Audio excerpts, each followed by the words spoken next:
বাংলাদেশের রাজধানী ঢাকা শহরের ইতিহাস বহু শতাব্দীর পুরনো। এই শহরের অলিগলি, পুরনো স্থাপনা এবং ঐতিহ্যের ভেতর লুকিয়ে আছে নানা জাতিগোষ্ঠীর স্মৃতি। তেমনই এক অনন্য ইতিহাস বহন করছে পুরান ঢাকার হৃদয়ে অবস্থিত আর্মেনিয়ান চার্চ।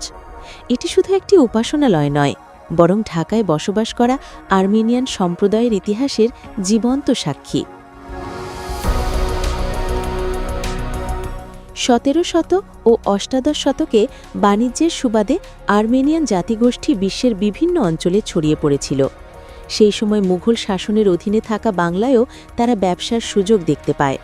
বিশেষ করে ঢাকায় কাপড়, নীল, মশলা এবং অন্যান্য পণ্যের ব্যবসা করতে এসে অনেক আর্মেনিয়ান এখানে স্থায়ীভাবে বসবাস শুরু করেন।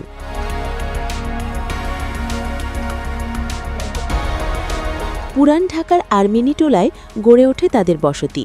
সেই বসতির কেন্দ্রবিন্দু ছিল আর্মেনিয়ান চার্চ। 1781 সালে এই গির্জাটি নির্মিত হয়। আনুষ্ঠানিকভাবে এর নাম হলি রেজারেকশন আর্মেনিয়ান চার্চ। গির্জার ভেতরে রয়েছে বহু পুরনো সমাধি ফলক, যেগুলো ঢাকায় বসবাসকারী আর্মেনিয়ান ব্যবসায়ী ও তাদের পরিবারের সদস্যদের স্মৃতি বহন করে।